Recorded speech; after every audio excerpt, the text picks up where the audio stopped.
Magandang araw mga bossing. So bahagya ng sumilip si Haring Araw. Sana magtuloy-tuloy na mga boss. Okay, ingat po tayo lahat mga bossing ha. Kasi habang di pa nakakalabas yung bagyo mga bossing, so ingat pa rin tayo mga bossing ha. Lalo ni mga buyer natin dyan and viewers sa norte, sa Cebu mga boss. So hoping makarecover po tayo mga bossing ano.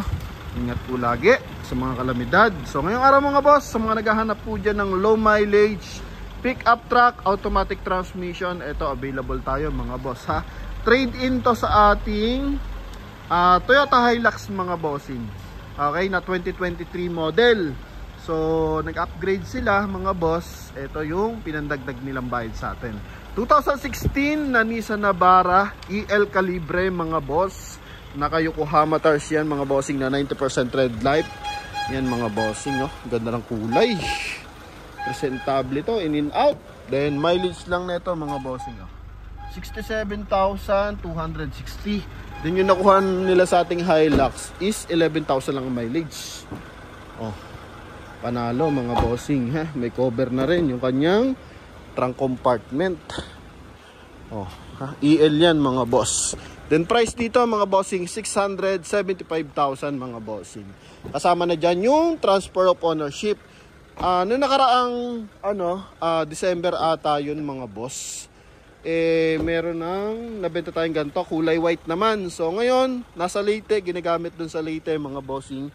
2015 naman yun, pero same price 675. Yan, kaya sa mga nagkaka-interest dito mga bossing, ito guaranteed maayos talaga to mga bossing. 100% na hindi to binaha mga boss. Yan, start tayo dito sa ating front area sa lahat ng mga nagkaka-interest.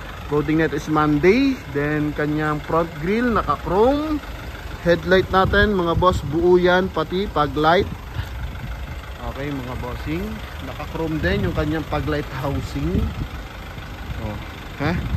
Nasubukan na to sa long drive mga bossing kasi service to. Papuntang Santa Cruz, Laguna noong nakaraan. Nung holiday. Yan, kasi nga meron na tayong short video na ito sa Reels. Yun nga lang, di pa siya ganito kakintab mga bossing. Kasi nga umuulan nun. Then gagamitin nga to pa Laguna mga boss. Kaya minadali lang natin. Kumbaga pasulyap lang. Pero marami na nag-i-inquire, naghahanap ng full review.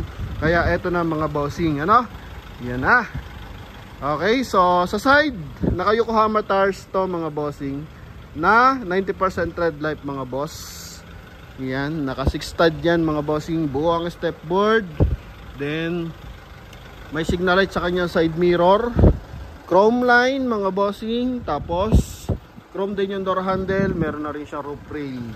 So ang pagkakaiba lang nito mga bossing sa mga bagong Navara, yung kanyang mga accessories, kasi parehas lang sila ng headlight mga bossing. Tumas lang yung ground clearance ng mga bago dahil sa size ng mags mga boss.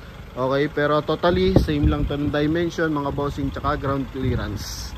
Yan ha. Then same na makina. Ito pa rin yan, BGS turbo mga bossing, 2.5 na DDT. Okay, so as in presentable to, in and out. Kaya check natin yung kanyang interior. So sa lahat ng mga nagkaka-interest, 675,000 mga bossing. Kasama na dyan yung transfer of ownership. Quality to mga boss. Oh, aircon pala mga bossing. Oh, nagbabasa-basa yan sa lamig ng aircon. Then nag-upgrade sila mga boss. So naka head unit na sila, 2D na to mga boss. Audio video na to mga bossing. Then automatic climate control, 12 volt socket dito. Same time may 12 volt socket din dyan. Dito naman is lagyan ng cup holder. Dito cup holder din. Yan, chrome ang ating door opener mga bossing. Tapos meron siyang silver accent sa ating lower mga boss, or sa ating aircon blower. Then dito rin sa gilid ng head unit, pati dito sa may gearbox mga boss. Yan ha. And powerful yung ating side mirror mga boss. Okay, yan.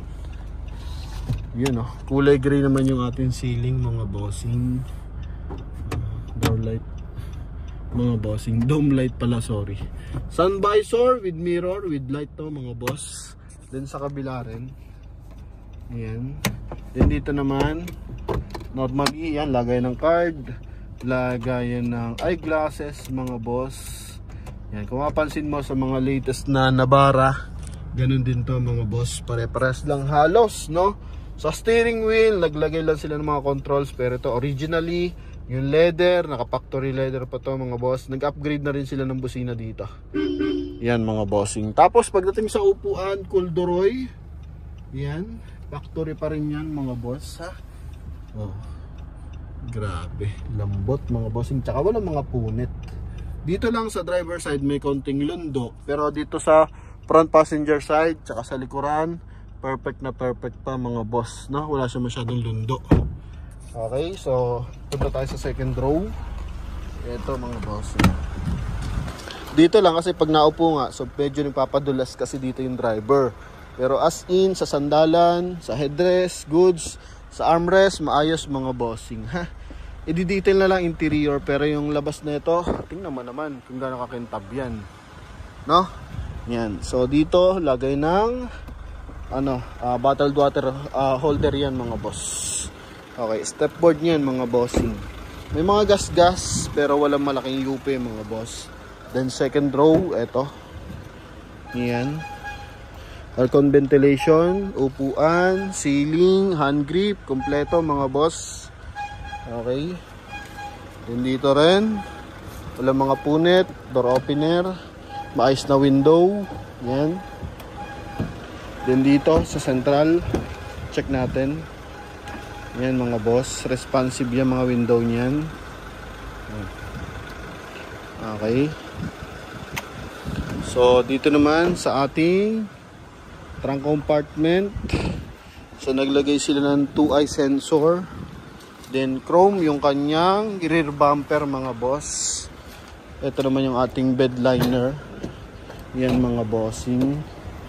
Oh. Okay, naglagay lang sila ng mga hole. Siguro may iba to dating bull bar. Yan mga boss. Pero as in maganda, naglagay sila ng takip para hindi nababasa yung mesmong bed liner mga bossing. Okay, naglagay sila ng mga cut. Siguro previously may iba nakalagay dyan na bull bar. Then in-upgrade nila para hindi nababasa. Pero ito buo to mga bossing. Yan. Then mapapansin mo, hindi rin siya nilagyan ng mabibigat na bagay kasi wala siya masyadong UP mga boss. Okay, sa headlight, buo yung headlight. Taillight pala, sorry. Ating taillight, buo yan mga boss. EL yan mga bossing, kalibre. Kabilang side tayo mga bossing, may konting gas-gas. Yan, pero wala siya malaking dent mga bossing. Yokohama tires yan. Oh, 90% red light pa to mga bossing. Maayos pa. Oh, naka 6 stud. Then dito naman, ito yung kabilang side mga bossing. Lamig ng aircon, grabe. Huh? Rock rail mga boss. Okay. Yan. Oh, huh? Then check pa rin natin pala yung kanyang power adjust side mirror bago tayo punta ng engine bay. Klarado yan mga bossing. Oh. Grabe, pango ng loob. Oh. Ha?